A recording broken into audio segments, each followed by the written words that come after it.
just love the drama. Biggest U-turn since winter fuel allowance. Cut that. Because loose lips, sink ships. And what the fans want is to stop teams being owned by madmen. Listen, you're really making a mess here. You're not doing what you're supposed to be doing. We're getting really cross with you. The sticky patch came when the rest of the team's sticky patch came, which was sort of January onwards. Grumble, boobs joke, hot ones. No, let me tell you, I don't have to look at this objectively at all. The Wednesday week! Put on your podcast!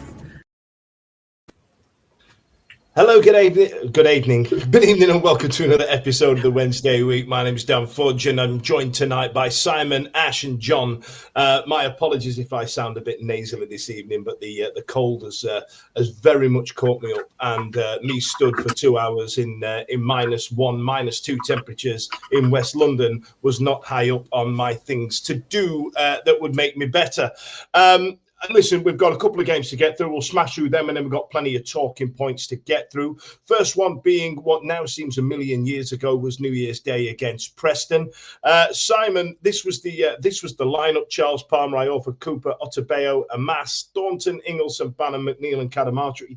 Cadamartri getting an elongated start for the team, and Otabeo keeps his place after some questionable performance. There's not really much to add about that, is there? No, the team picks itself, and you've got 0.5 of a player for each position. It's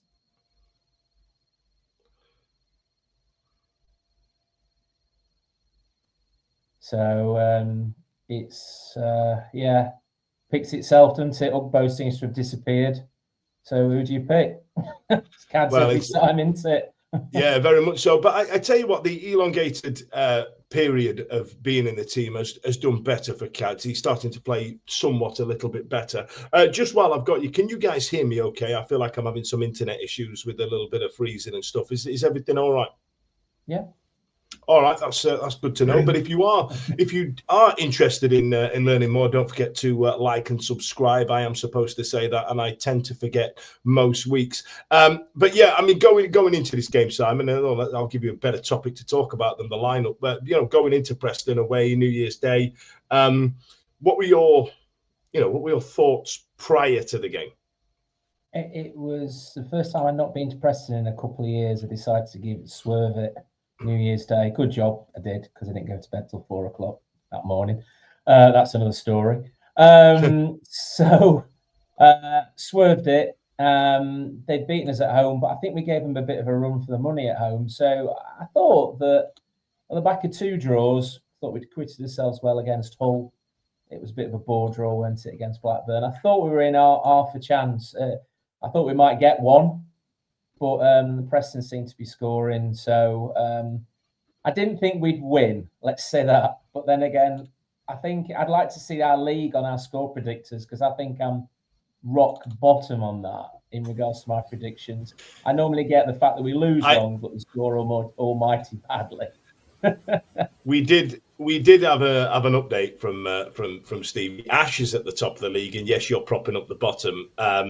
John, you're second bottom. Holly, Stevie, myself, Charlie. But Ash is at the top there, which Ash's eternal optimism has started to pay dividends. Ashley, Got to, haven't you? Got to back the team. Like you've seen the results, but positive as you can be, it's Look, 2-0. I went for a 2-0 against Preston, but obviously Holly got it spot on.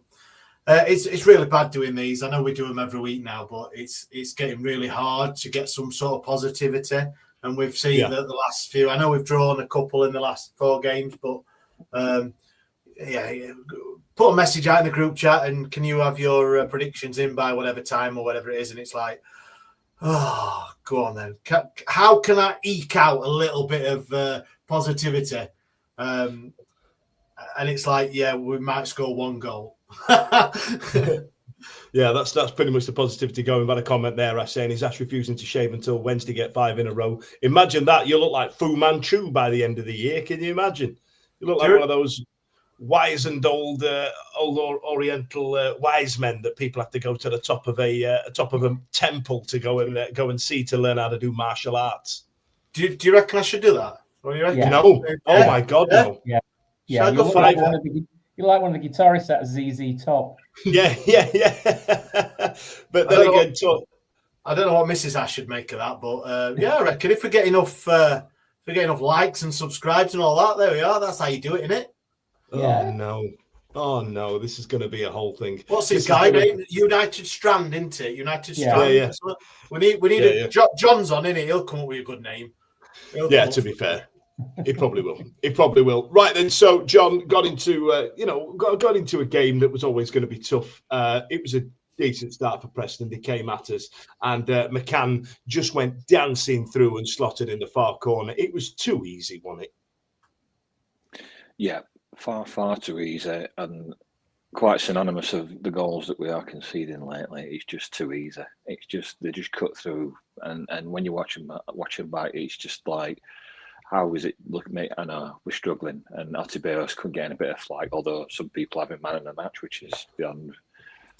That's another story. But the defending is poor. The outlook is grim, isn't it? And I think when it comes to the other end of the pitch, I think we've got probably the lowest, if you like, into that sort of thing. The XG and all that, it's just like 0.1 or something ridiculous if you're into that sort of thing. But just woeful in it all round, woeful everywhere. Yeah, it's genuinely quite tough to watch at the minute. After what can be perceived as two positive results after Christmas, returning back from a 9-game ban, Simon was Milutinas Majic absolutely just coming in and smashing through for a second one.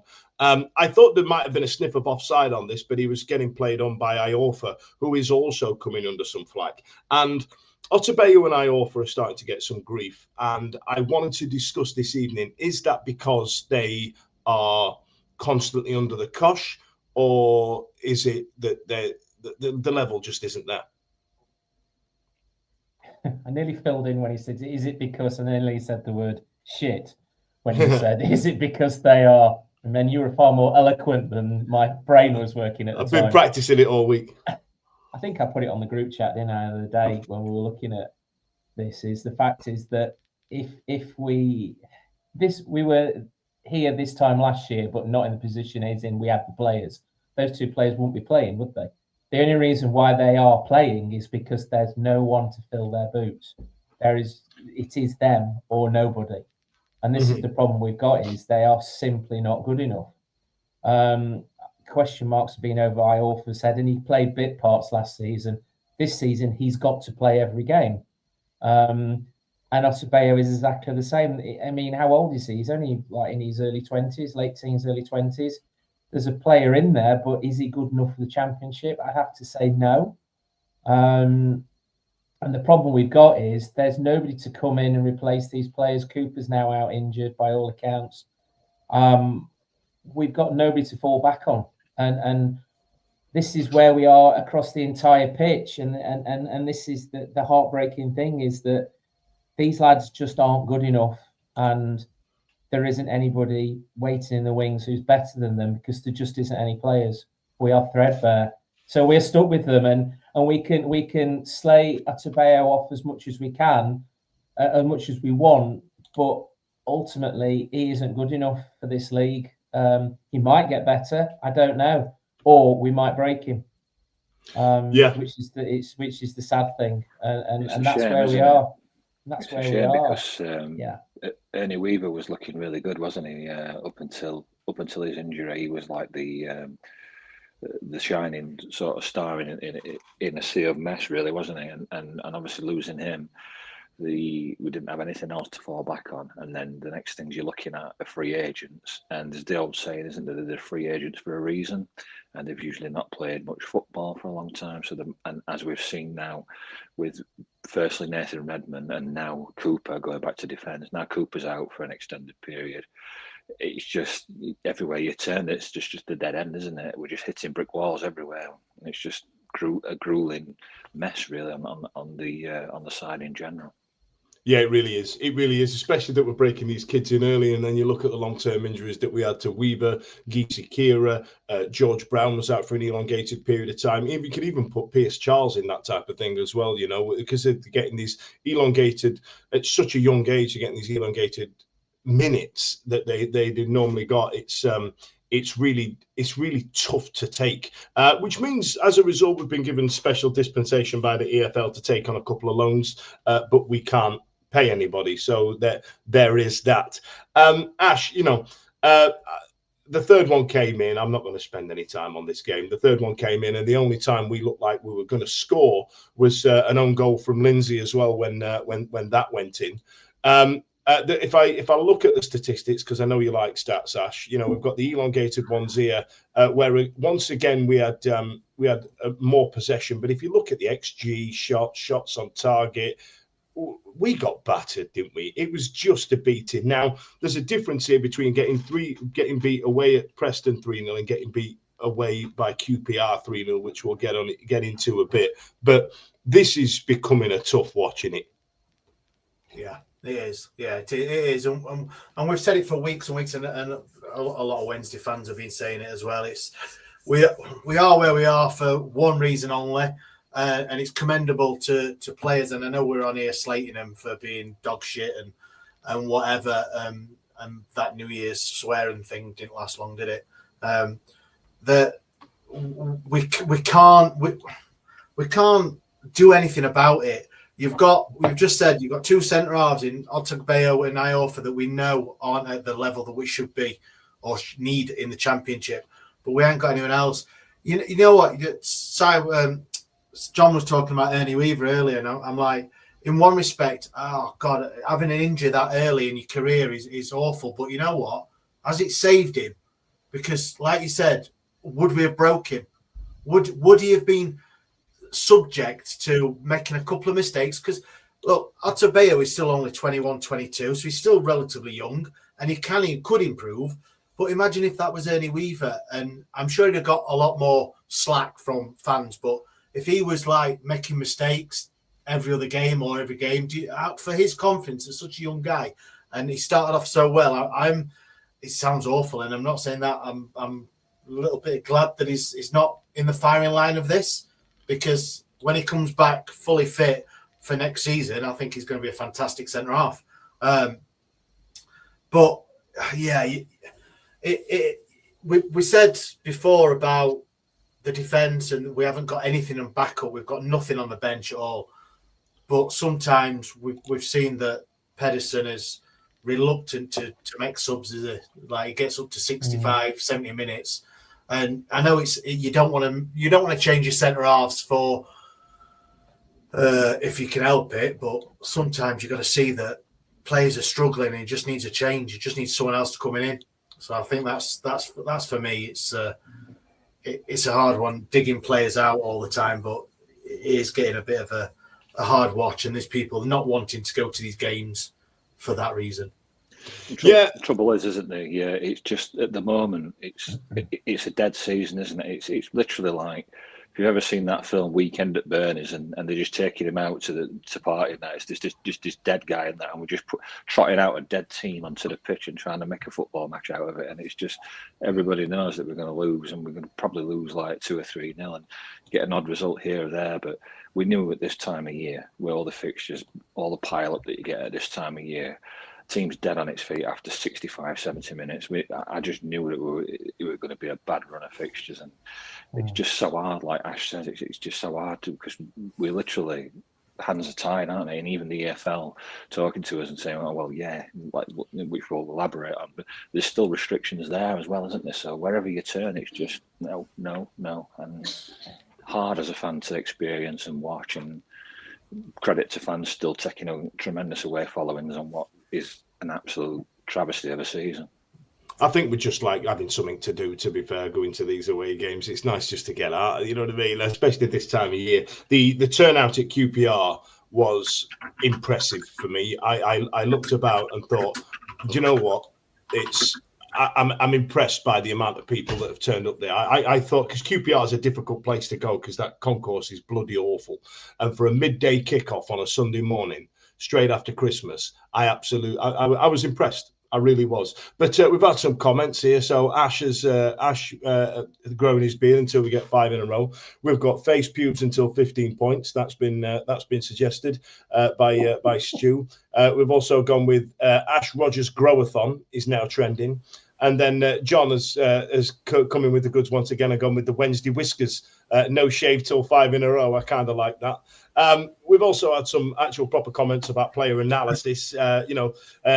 Neon Brown's gone with, if we're doing actual player analysis, can I offer that I really like Nathan Redmond because he smiles a lot and has a lovely shiny head. Another one where we are, talking about follicle growth. So I tell you what, let's just get into let's get out of that and let's get into QPR. But let's get an advert out of the way. Hold tight, kids, it's advert time. Hold tight, kids, it's advert time. Okay, so like I said at the start, Sheffield Wednesday were in a midday kickoff on a Sunday, which is an awful time for a kickoff on a London away day, by the way. Absolutely terrible for everybody else. For me, it was mint because I walked there. But it was a tough one. And like I say, I was impressed by the turnout. Prior to this game, John, we had our predictions on. You went for 2-0. To QPR. Holly went 2-0. Well, God, we all predicted a loss, didn't we? And we just didn't think it was going to be that bad. Had it not been for the lapse of concentration towards the end, the 50% of us would have been correct in the scores there. But going into this, John, not very. What's the word? Optimistic. No, not at all. Just the feeling. It's just we're in quicksand and we're not getting out, are we? And we're just all we're doing is just sinking slowly. And to be honest, it's not an easy place to go to. It's a tight little ground. We've had us troubles away games in London before for some reason. I don't know why, but and I think they're pretty they were kind of like mid-table-ish before that victory. So I think they're just on the fringes of the playoffs now. So I don't think they're a good side. I don't think the Championship's particularly good this season, but I just thought, they're just going to have enough to win the game. And really, they won it at a canter, didn't they, Dan, to be honest, mate?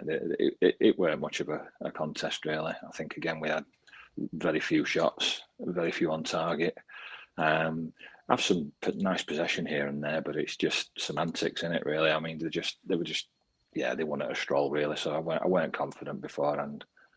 There was a really fun bit where we got 3 shots on goal on the bounce, or it might have just been 2 shots, and we started singing 2 shots away, ole ole, 2 shots away, ole. It was that difficult to watch. But oh God, I'm going to come to you again, Simon. But we'll move on quickly. But the starting lineup was Charles Fusiri, Iorfa, Otabeo, McGee, Amas, Thornton, Ban, and J-Lo, McNeil, Kadamatri. McGee getting a start again. Did he start against Preston? He didn't, did he? So, McGee getting a start. I like this kid. And I can't wait for the inevitable 3-month injury he's probably going to get. No, he came on, didn't he?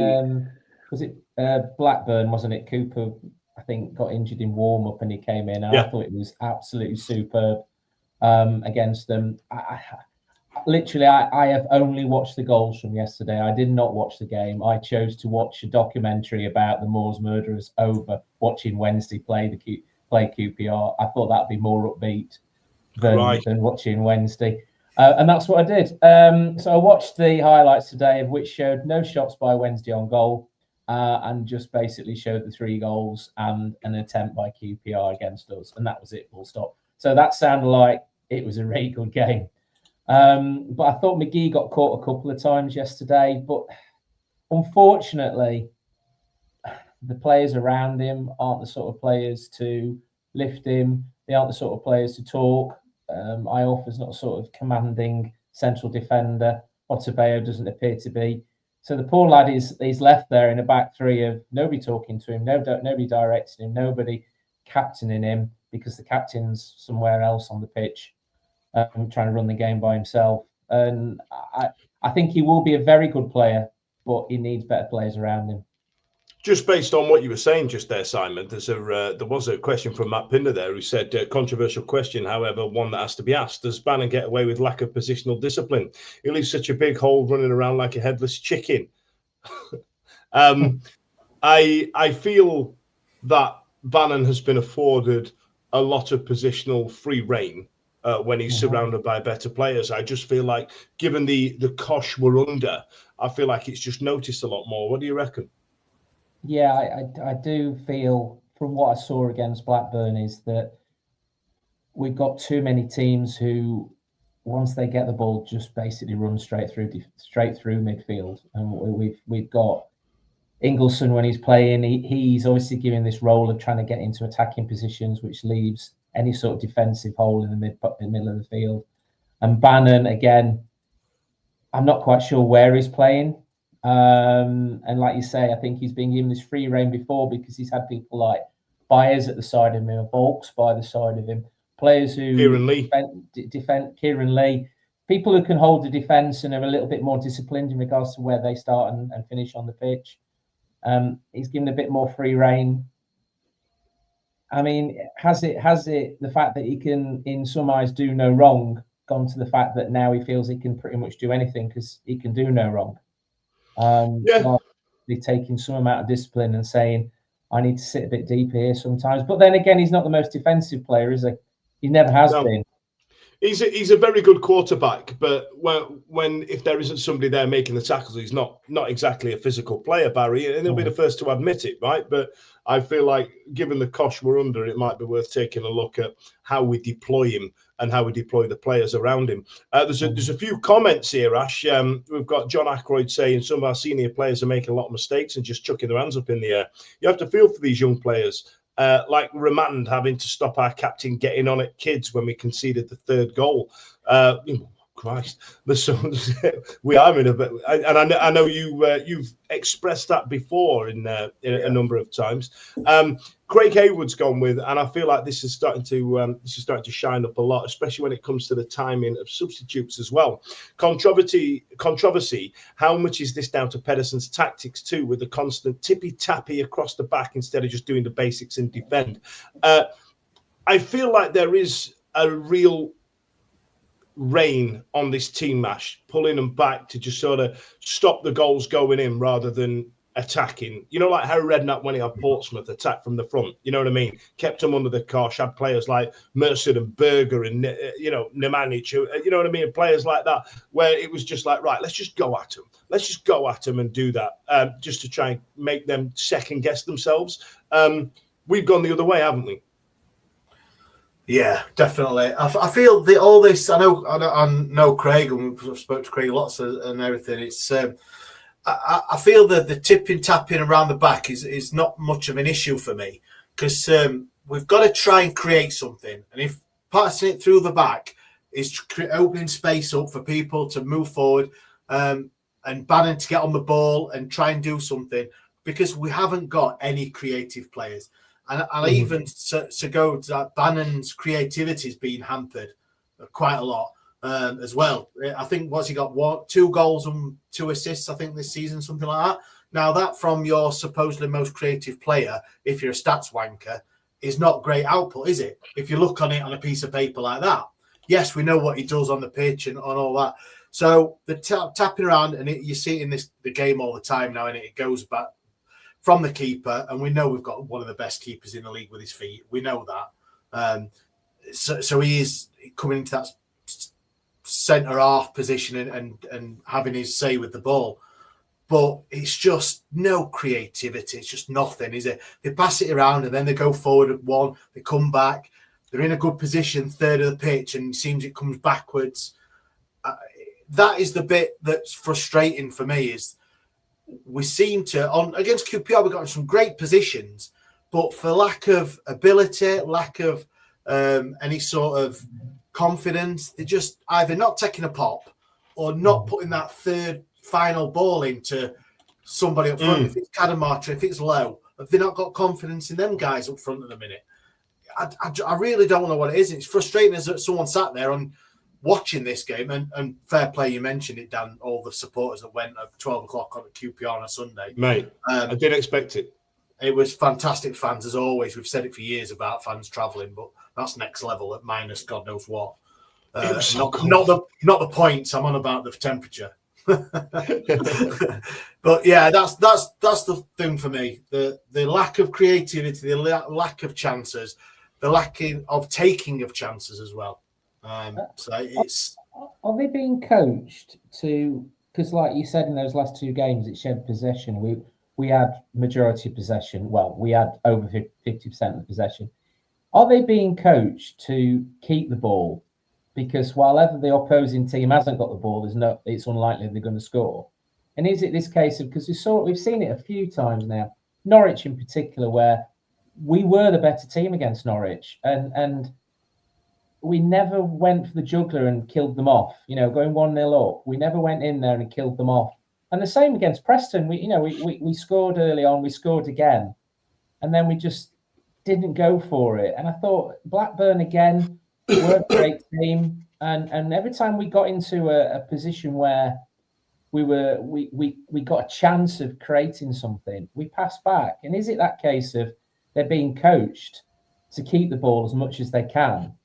I tell you what, Simon, that's a wonderful point. If I may, there was a great bit on Sunday where we had the opportunity. Amas had broke down the left hand side. It went back to the edge of the box. Then it went back to the centre mid. Then it went back to Otabeo, and then all of a sudden Charles has got it, and you could hear the crowd rumbling with it. You're like, oh, for God's sake. And I understand, right? I understand football's a more technical game than hoofball nowadays, but we don't have any big players, and if we're just going to hoof it up front, who's it going to go to? Based on what Ash was saying earlier on, and I know that if we're passing it back, we're trying to unpick the team a little bit. But I would just like to see just have a dig. I think McNeil had one in the second half that just made me go, there you are, have a dig. All right, it hit somebody in the head behind me, but at least we had a pop.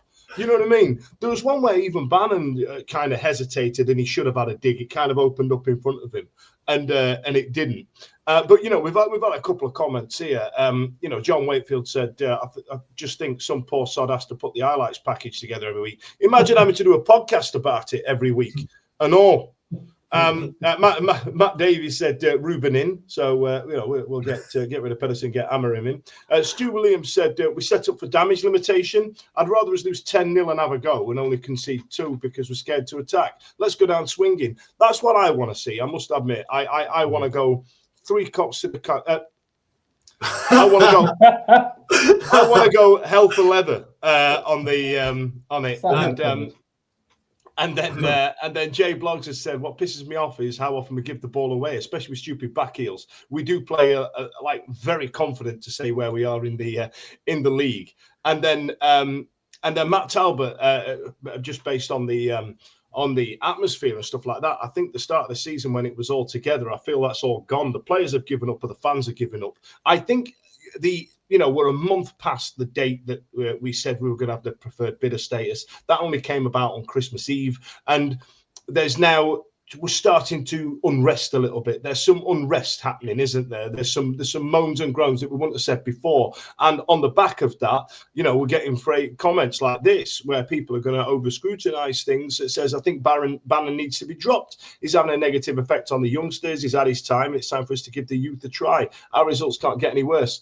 I don't disagree. I think Bannon's on fumes right now. And I think that because he's such a winner, some of the things he says can really pull the confidence out of a young kid.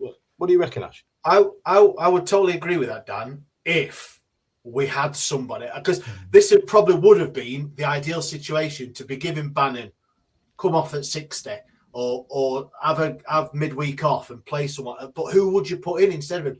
Because we needed to be looking for, we've been needed to for 3-4 years to be looking to a player that's going to be filling them boots. At the end of the season, no doubt, probably. We haven't been looking. We should have been looking for one 5 years ago. But this is it. A kid in the reserves. Rio Shipston is big, but he's not good enough. Thornton is one who's took that mantle at the minute. Who's had a couple of good games, but there's no one of that sort of Bannon of 6-7 years ago. That creativity, that engine, that one that was going to do it, and that should have been this season. They should have been going right, Bannon. appreciate everything. You know, you're only going to be doing, okay, 60 minutes, then put that mantle on, someone half an hour to go, or is going to start in the cup. But we can't afford that because we've got no one to be that. So he has to play because there is just no one. So I would have agreed with that in a different situation, that he would need to be dropped, or not dropped, rested, or had his game time managed, shall we call it? I think that's probably the way to put it. But yeah, it's a hard one for him because he has been so integral, and it is coming to a point of, obviously, we wanted to make wholesale changes to like 10, 12 players. The likes of him, Palmer, Iorfa are going to be the ones that need to be changed as well, as much as it's going to hurt a lot of fans, because they are, maybe not Iorfa, but the first two are stalwarts, aren't they, at Hillsborough?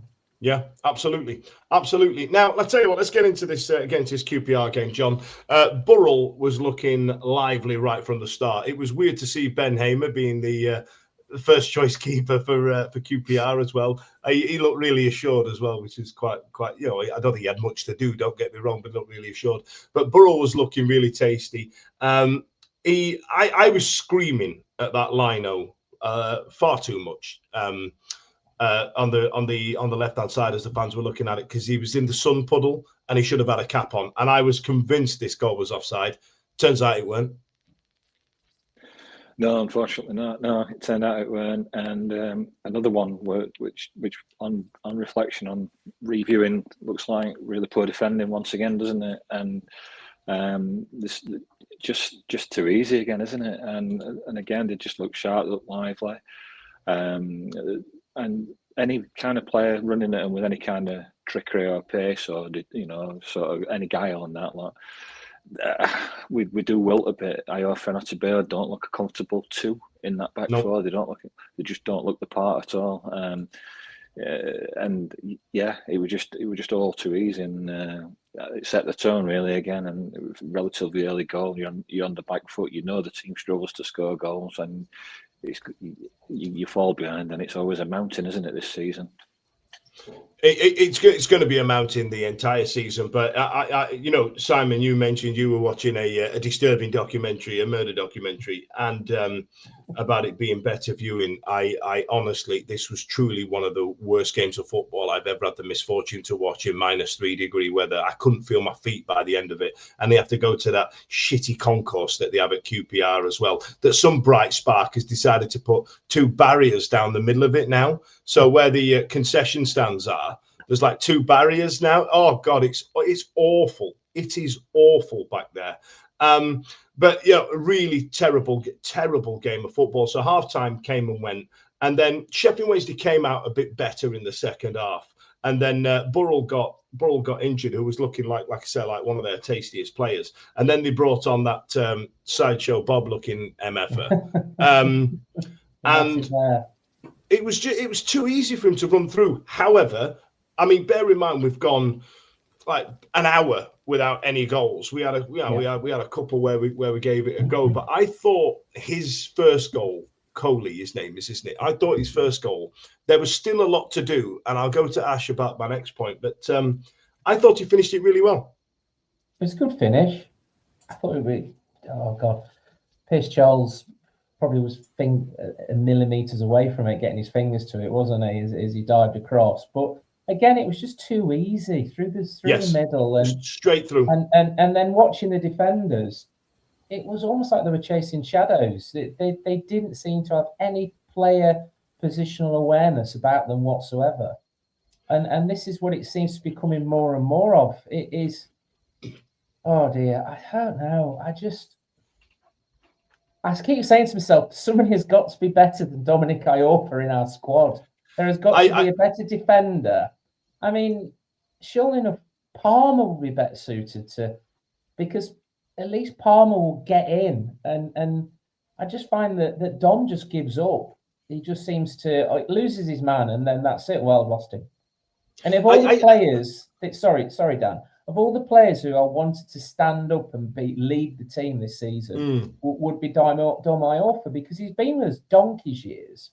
Yeah. I mean, he has had some really good games for Wednesday, but unfortunately now it's almost like he has just given up, and it's almost like, well, I've got nobody pushing me for my position, so I can get away with being dog shit every game, and he seems to be winning that award, really, because I think with Damayarfa, he's always got away with a lot because of his pace, hasn't he? So when we moved him from right back to centre half, I think a lot of the thinking of that was because he was quick, and obviously we got the chant fastest man in Yorkshire and all that, although never gives the ball away. There's a bit of, to say it's tongue in cheek, to say the least, but I think he still gets away with playing as a centre half a lot because of that pace. But pace is only one thing. You know, if you're not mentally reading the game and you're not winning your aerial duels and you're being out muscled, then pace don't mean anything, does it? So I think it's just, and for once as well,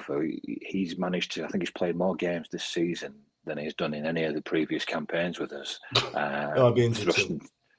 Thrust into the situation that we are. But he may be pushing through the pain barrier himself. But yeah, he's looked exposed, and I think he's in there.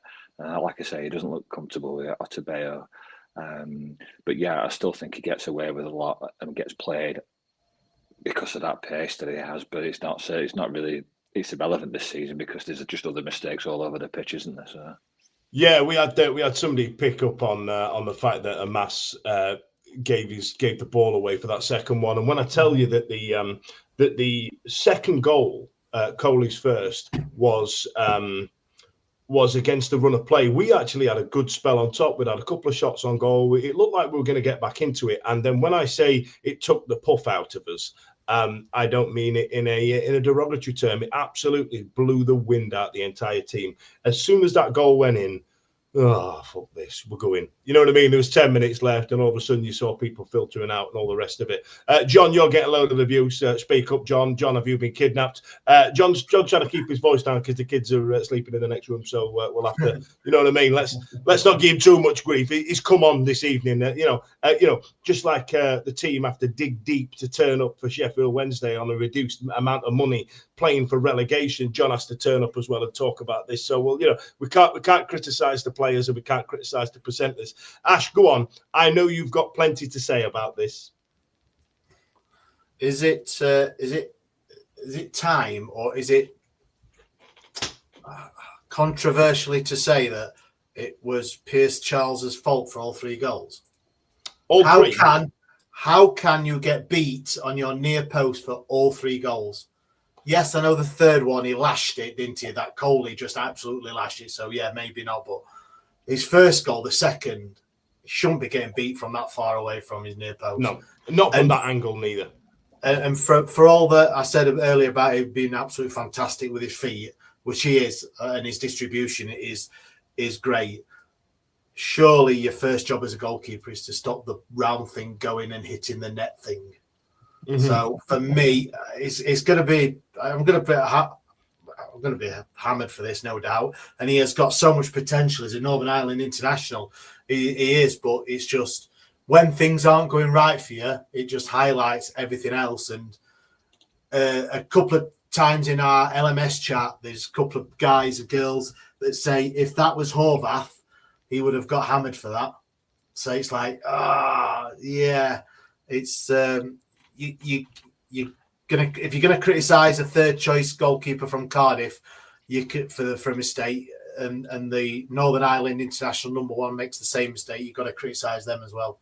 And it's hard, it really is, because I'm being antsy and picking shit out of a very, very good young goalkeeper, but that's what we're here for, isn't it? We're here to talk about these things, and unfortunately, I feel that he was quite lacking in them goals.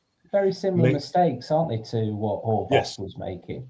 Is it something that we got to have a look at the goalkeeping coach? Because obviously the goalkeeping coach has changed since Danny Roll's period. I don't know who the goalkeeping coach is now, but Horvath was making very similar mistakes, of which I don't think Charles was last season when he had the run at the end of the season. And then obviously he's been injured for some time. And is it a case that the injury might be linked to it as well. Plus, also practicing those sort of shots, because we've conceded a lot. There were similar shots against Preston, and prior to that, prior to the Christ, can't remember who we played before, Hull, when we got beat, but again beaten at the near post. So there is a Watford pattern as well. Is there not? There's a pattern emerging there. Well, I tell you what, look, normally, after Ash was just speaking there, I was about to say, hey, Ash, my role here is to say the controversial things on the internet. But then we've got Jack Fox-Hill saying Charles has struggled with a low near post for a while. Stu Williams says first two, and his face tells you he knew it. Jay Bloke's been a bit more measured and said young lads will make mistakes. I agree. Still a mistake, but yeah, I agree. Craig Haywood says sell him. Bids are in for him.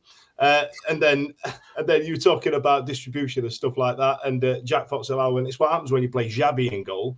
That's not the worst thing in the world. And then Matt Davies said, I broke my shoulder twice, so I know how weak it can be. So I believe he's probably scared to jump full force on it, but he needs to be doing this. If not, there's no point in being a goalkeeper, which is a solid point, to be fair. Go on, Ash. Sorry, I know Jay Blogg said young lads will make mistakes. Totally. We've just on about Otegbeo. We've mentioned other people like, but how many times do you make the mistake or have a perceived weakness, which it being your near post could be a perceived weakness for a goalkeeper, till you stop making those mistakes or giving those chances. A goalkeeper is always going to get beat at his near post by a fluke or whatever. That's going to happen. But like you've just picked up on 3 occasions then. And then there were 2 occasions definitely in this game, and with before that he has been done at his near post. So I know we'll get onto it. I know there's been supposedly bids coming for him and all that good stuff. So he might not be here next season to learn from them mistakes. But yeah, you've got to give it, and then obviously hopefully he learns from that as well.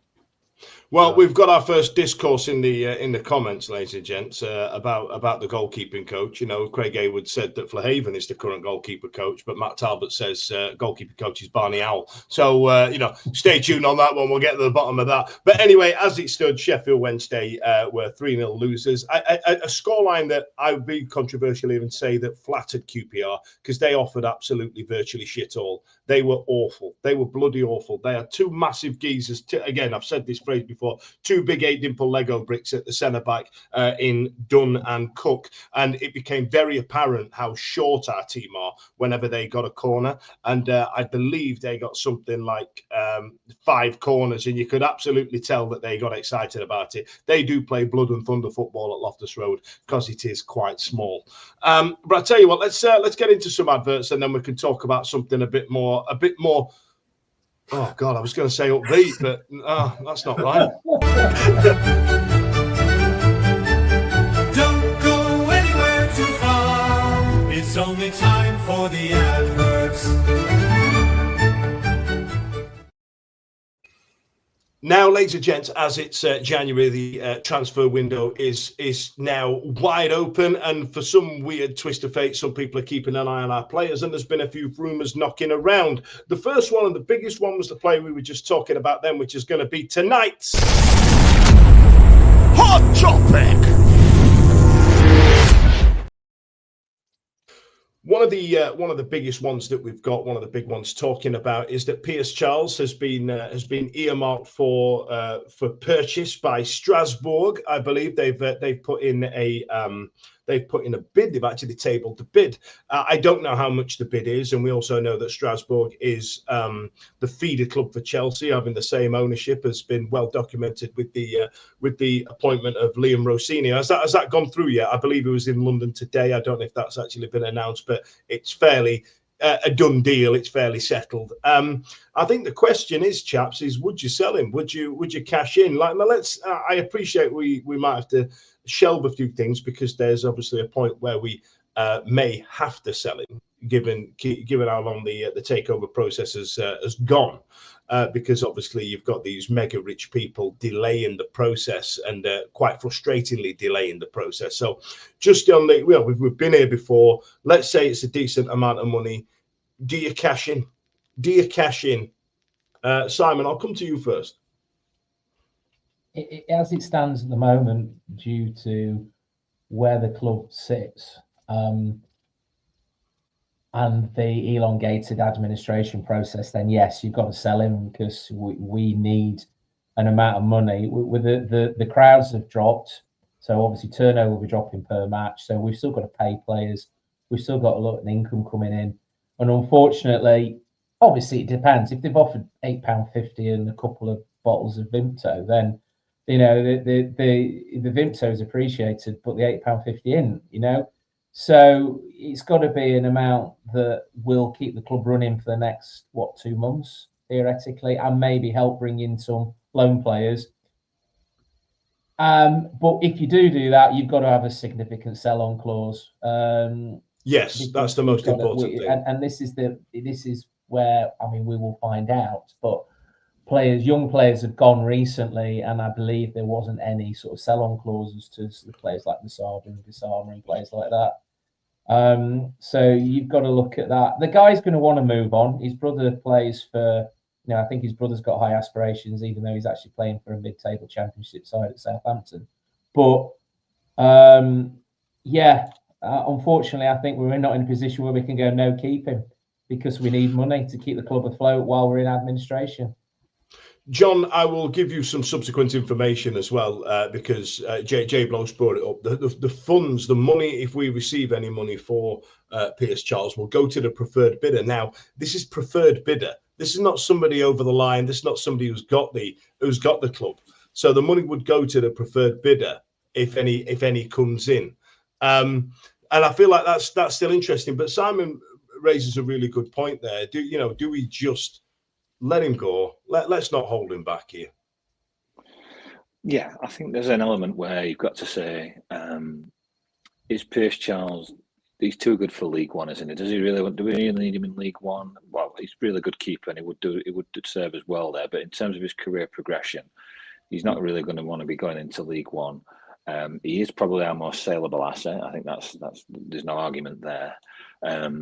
Like Simon said, with the financial side of things, I was under the impression, without going down a different tangent there, that the deposit paid by any prospective new owner was enough to keep the club running for the rest of the season. So, if that's the case, then what kind of, you may as well, if we do get a fee for him and you are willing to sell, can we use that money in January? Are we allowed? Is a restriction being lifted for January? So it depends. It depends if the preferred bidder actually gets the club. It was Joe Cran's article that brought it up, if I remember rightly.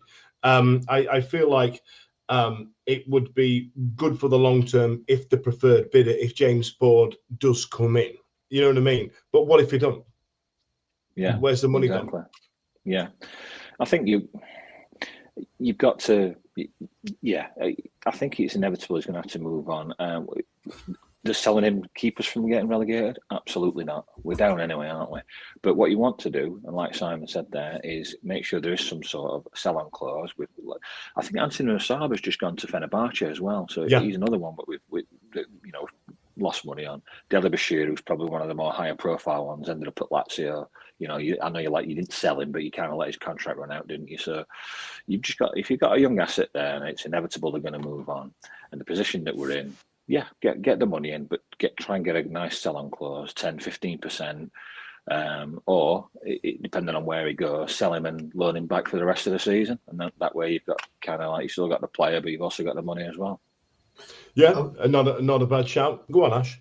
I was going to say, like, if the preferred bidder has put their deposit down of however many million, and he's put in saying, I'm going to buy it 30 million, but then basically you're selling the biggest asset the club has got, Pierce Charles, is he really going to want to still pay 30 million?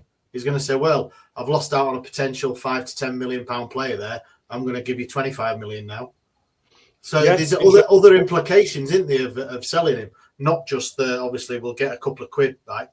And I don't know. I didn't quite understand what you meant about the money going to the preferred bidder, because it wouldn't, would it? It'd go to the administrators to run the club.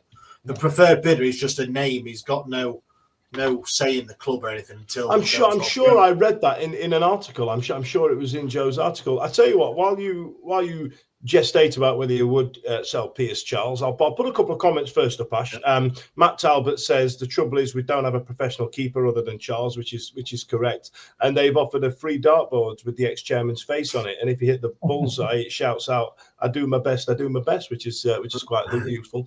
And Jack the Fox Allow said Charles isn't a League One goalkeeper. Those forwards will clatter him every week. There is an element of him being a bit too fancy for League One, which is obviously something to consider as well.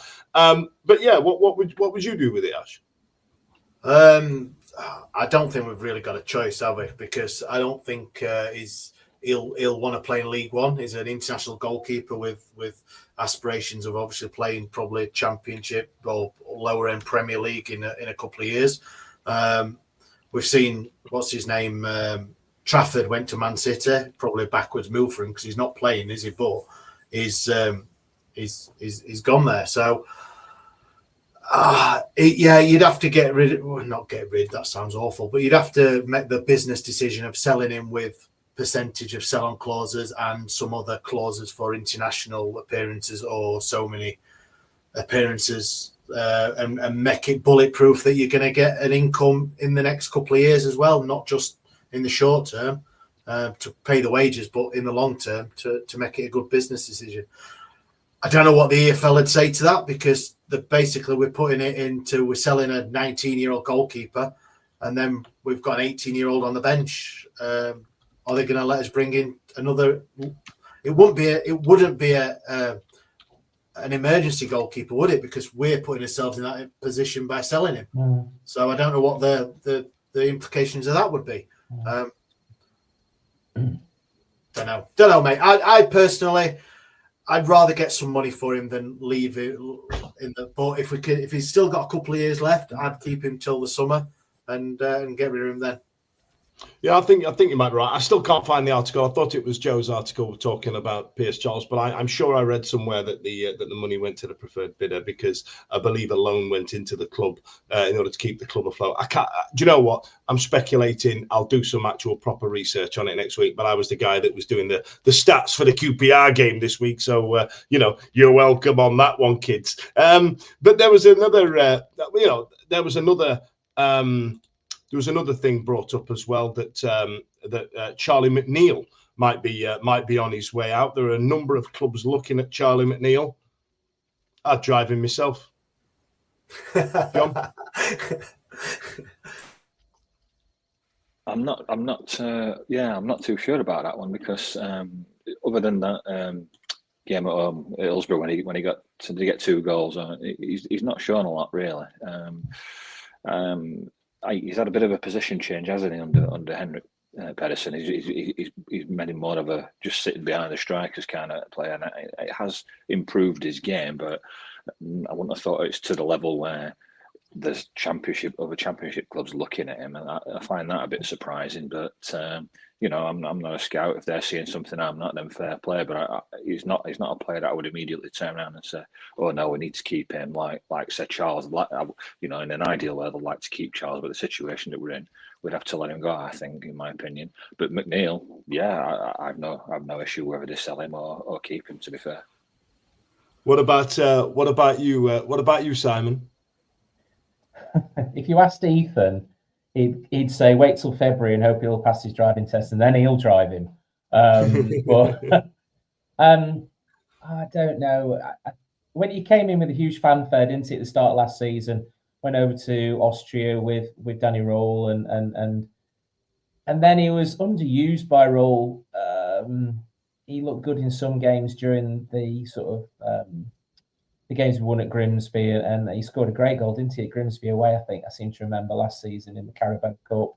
And I thought there's a star there, and then he never faded and never came into the side. And is it hard to call him crap now because he's in a side that's struggling? It's a difficult one because he showed so much promise. But again, you've got 2 things here, haven't you? You've got if he goes, then it's releasing money for a wage for somebody else. If they're going to pay for him, then it's an amount of money coming into the club. Although I can't imagine he would command a very high fee, 250,000, 500,000, maybe. I don't know. I think somebody could potentially do a better job with him You know what I mean? I think there's a player in there that's clearly got some confidence and has had a decent upbringing in terms of when he was a teenager. But I think he's got huge confidence in his own abilities. The problem is he's very, very lightweight, and what we've seen is that he's quite easily dispossessed, and that's, bless you, and that's not the player we need in the current quagmire that we're in. As a player that can be easily dispossessed. You know, is he somebody who could play in League One? Probably not, because the shit kickers that are in League One. So, and that's where he's spiralling down to, League One. So, in the grand scheme of things, if you look at it in that respect, then maybe he's not the player to have, you know, for what we need next season, because we are going to need blood and guts next season to get out of that League One, aren't we? Oh, absolutely. Absolutely. Ash, have you got much to add? Not a great deal. Is he going to keep us up? No. If we sell him, is he going to keep the lights on? No. I'd keep him for League One. But that's it, purely because of who knows what's going to happen next year with players bringing in now. We just don't know. So if he's under contract, we're not going to get millions for him, and I doubt we'll get much of a sell-on clause on it. So I'd keep him and just see what happens next season. Yeah, very much so. Very much so. Now, there's also been some talk from about the takeover as well. Now, Rob Statton had an interview that's been live on BBC Radio Sheffield with Clive Betts. Now, I'm going to put my measured radio presenting voice on here. Rob Statton has been speaking to local Sheffield councillor Clive Betts, and Clive Betts has urged the club and the preferred bidders to release some more information, because people apparently have been contacting Clive Betts asking him to see if he wants to put up some money as part of the consortium, and that doesn't bode well. Now, a couple of things here. What a load of old shit is one. And two, why would you be asking Clive Betts to put money into a consortium? Now, you know, obviously the comments are what they are, and the fan base is so divided right now, and everybody wants news, and everybody, you know, wants to consume what's going on. But, you know, one of the comments there was, "Where's Chris Wakefield? He's in trouble." And we had all those, screen grabs from WhatsApp conversations and all the rest of it. I didn't see anything in that WhatsApp conversation, in what was the personal conversation, if real, was anything to be concerned about. And the second one was, "Where's Chris? He's on holiday." You know what I mean? It's just on holiday. I don't know what to tell you. And then but he's not the only person working on this account. Well, you know what I mean? Why is he the poster boy? And how do we know that the people contacting Clive Betts aren't just some people with a bit of free time? You know what I mean? It says people. It doesn't say James Board has been contacting him for any kind of money. And bear in mind, Begbie's trainer have gone through no less than 14 times when they've taken clubs through this administration process. If they're picking a preferred bidder, do you think they're going to pick as their preferred bidder the guys who are going cap in hand to a local councillor? Come on now, guys. Come on. Let's just wait until it's all done. There's non-disclosure agreements all over the place, Si. I was going to say that, NDAs. So we've got a Labour MP here who is probably hearsay, because he's saying he's heard that Board's approaching businesses for money because he hasn't got money to put into the club. And now this is a guy who should know better. You know, this is a guy who knows the process. He's been an MP in Sheffield for forever. I don't understand why we're stirring this pot up when rational, intelligent people know there's an NDA in place. That the fact that Begbie's have seen through, like you said, 14 of the clubs that have gone into administration. They are no chapter and verse. This isn't a backstreet company that have been employed to do this. This is they've been chosen because they specialise in football clubs that have gone into administration. So they have sorry, Simon. My apologies to interject. Craig Haywood's just corrected me on the word in there, because I've not got it right, because I'm not listening to a Rob Statton article with Clive Betts personally, if I'm honest. But Craig Haywood said, slight correction, Clive has not been asked to put money in. Clive has been told by two individuals that they've been asked to put money in, which he finds alarming. Craig's also gone on to say it's still BS, in my opinion. But we don't know who these people are. What if they're multi-fucking millionaires that have been talking to Clive Betts? Or is it all a load of alarmist shite? It's almost like, because he's an MP, he doesn't get away with the fact of, if it's the same as a bloke in a pub whose dog's cocked its leg up against a lamppost outside Begbie Turner's and it overheard somebody asking for some money. You know, this is where we're going with this. We've got to start looking a little bit more, you know, intelligently about this. There's an NDA in place.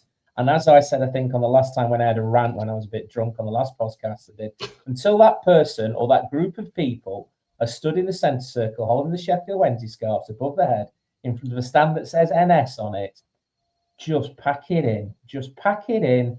It will, when it happens, it happens. We're in a very privileged position here as a football club. Any other business by now would have been wrapped up, closed, doors shut, finished, right? Any other business. There's been massive businesses that have gone to wall over the years, and Sheffield Wednesday are in a privileged position that, through the history and the fact that they're a football club and the fact they're protected by the EFL, etc., and where we stand in regards to being one of the oldest professional football clubs in the world, we are a viable asset, despite the fact that nobody's going nowadays. We haven't actually got a product that's any good to buy. You know, this is a football club. We're very privileged to where we are. We will get bought by somebody. The club will not fold. It will not be allowed to fold, because if we fold, there'll be a number of other clubs that will fold in the next 10, 15 years. You know, this is, we just, I mean, why are they stirring the pot? Why is Radio Sheffield, why is a certain person forever negatively reporting on a club that supposedly he supports, right? Why is a Labour MP getting involved? There's far more important issues in this country to get involved with than chuffing Sheffield Wednesday, and two people have mentioned to them that they've had a phone call from somebody saying that they want some money because they haven't paid into the clubs, they haven't got a pot to piss in. You know, why is somebody writing AI? I mean, the whole Chris conversation on WhatsApp, I read it and I'm like, bullshit. I mean, it was just AI bullshit. I mean, but what if, right, even if it weren't, what was that bad? What was so bad that was in it? It was just people shooting the shit in what they thought was a safe environment. Can you imagine? I would imagine that Chris is on a fairly decent salary, right? He's a very professional man.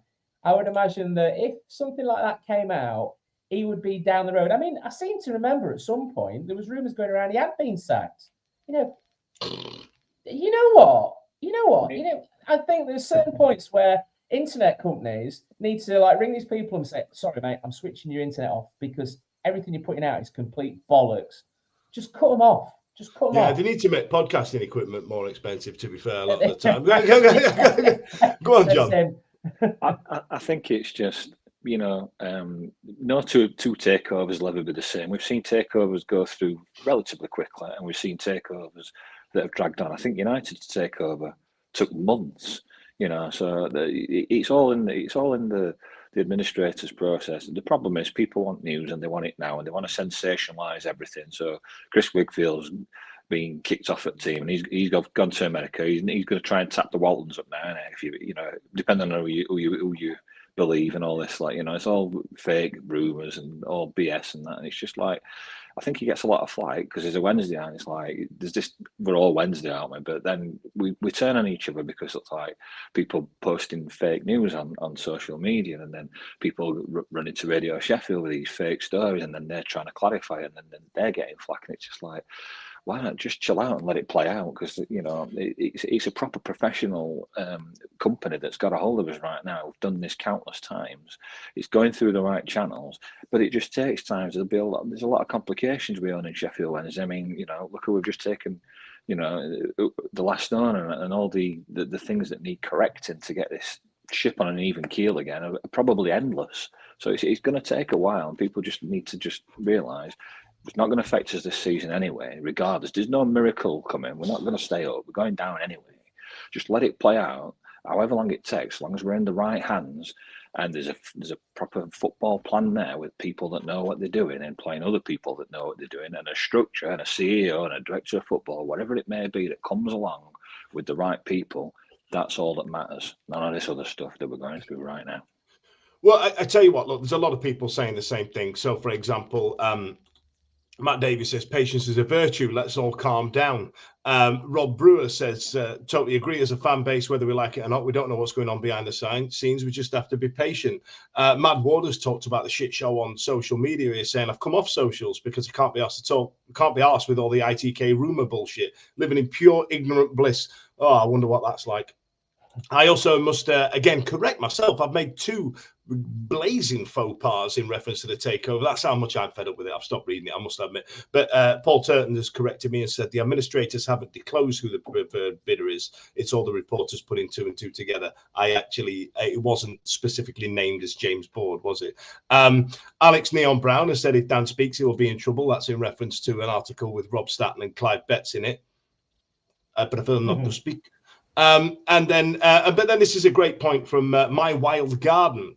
Why would an elected official make up a load of BS and then knowingly sabotage a takeover that would be to the detriment of a football club that thousands of his constituents support? Because politicians always speak the truth, don't they? Yeah, let me broach that one. I don't think this is Clive Betts trying to sabotage a takeover. What Clive Betts is doing, because he's a civil servant, he's a servant of the civility. You know what I mean? He's trying to force some kind of statement, trying to force some kind of update. But bear in mind, he's just a bloke with the job. You know what I mean? Alan from Mexborough could actually go on the radio and say, "Hey, let's have an update." You know what I mean? But because Clive's using his position of authority in terms of the government office that he's in, and he's been around politics for a long time, people know who he is. He's obviously got more clout in the professional world, and he's trying to use that in order to get an update. However, as Simon said, there's a lot of NDAs in place. Let's not start pushing things over the line. I like Mad Ward saying here, let's just wait until it's done. You know what I mean? And then even Phil Byers has said, we all know from our chum at Begbie's that they're checking the source of funds and we will know who the consortium represent. They can't reveal due to the NDA, because that's what NDAs are, non-disclosure agreements. And then we've had a comment here from Jack the Foxhill Howell that I can't read out loud because people have accused me of having some kind of agenda. Go on, Ash. Go on, mate. Yeah, you chuck it up. Go on, yeah. Staton's stirring it up for fans to demand to know who's in the consortium, but legally the club can't. It's just for clicks. There you go. I'll finish with just my little thing on it. Clive Betts is a Wednesday fan. He's wanting to know and using his position to try and get any sort of information out at all. But like you've all said, it's hard because we all want to know. I believe that people thought this was going to be quite a quick thing. There's lots of people want to buy Sheffield Wednesday, so it was going to be all done and dusted by Christmas. It's not looking like that. It's looking like it's probably going to go into something like February, March, or even beyond that now. But people just want to know, and I believe that. I don't know Clive Betts, never spoke to the guy or anything like that. But if he's a Wednesday fan, I'm a Wednesday fan, if I had any sort of position that I could try and use to get information or help, then I'd do that. So I believe he's only trying to do the best, like the person said about My Wild Garden, saying about making bullshit up for his constituents. I believe he's just trying to, but there's ways of doing it, and I suppose going on to Radio Sheffield and putting that out is probably not the best way. Misguided way of doing it, but he's trying to get information for thousands of fans. But then I agree. There's NDAs. We all want information. We're all on social media. We're doing this. We'd love information to put on this show, of course, but we've just got to be patient, and patience is not one of the strongest points in this current climate, is it? People need to know or want to know or feel they need to know, but at the minute, Wednesday fans don't need to know jack shit.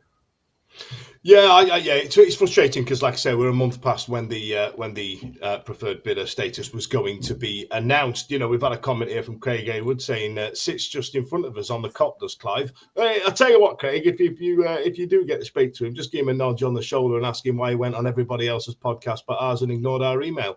You know what I mean? Like, what about that? What about them apples? And they could come on and speak to spiritual podcast, 30,000 followers that don't break up the news and talk really slowly that you're forced to pay for because you've got a telly in your house. But I'm digressing.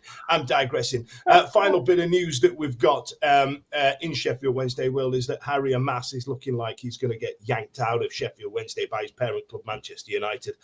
We've got very little information on that there are a number of clubs circling around Harry, and I don't need to go into too much detail about it. He will be a big loss for Sheffield Wednesday. I think the kid has been outstanding for us, and he's got a hell of a future in front of us, in front of him.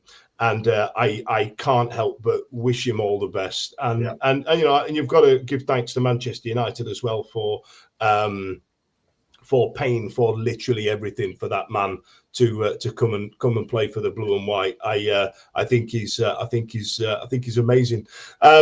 But listen, that's all we've got time for in the news. But Ashley, you've got a thing. I have indeed. A couple of weeks ago, we were lucky enough to be donated a couple of tickets to the cup match on Saturday, Brentford. So we put messages out, and a lot of people got in touch via emails, DMs, Facebook messages, all the good stuff, to be put into a hat to draw an adult and a child ticket for the game on Saturday. So if by means of some sort of technology, if I can get this right, we have look at that. Here we go. We have a little wheel with everyone's name on. So everyone's name's there who got in touch with us, and we'll draw this for the winner for these tickets. And also there's a £10 donation for Pint programme, £10 bet on Brentford to win, whatever you want to use it for. So good luck to everyone, and here we go. I'm so happy that this music.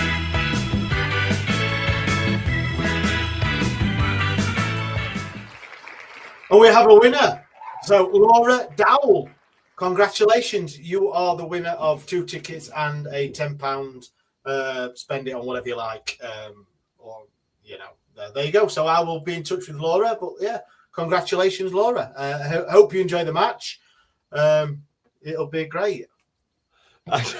I rate enjoying everything that was happening there. That was you know what? All that prep was totally worth it.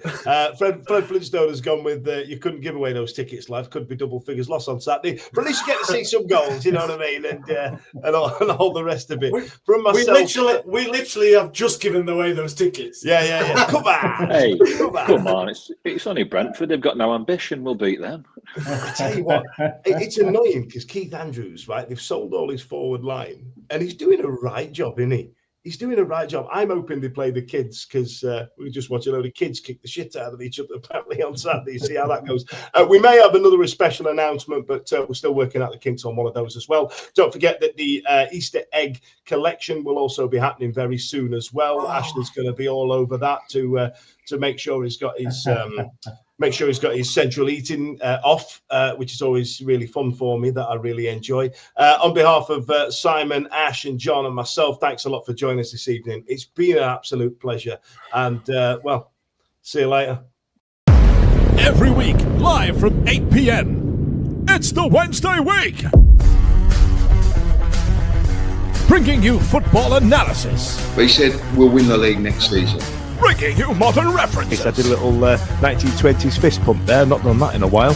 If we could do just a 1-to-1, not me because it'd last 7 days apparently, like Craig David. I should not have said that. I should not have said that. This shows like you're mental. No, I'm not. Clip that. Bringing you terrible impressions. Wibble, wobble, wobbly, wobbly, wibble, wobble, Cyber Jordan. Going, hey, you got to play a 4-4-2. I don't know where these jokes are coming from. Available on all social medias. Obviously, this goes out on YouTube and as well as all the other social media out there, podcasts, etc. The award-winning Wednesday Week. Join us. Put on your podcast.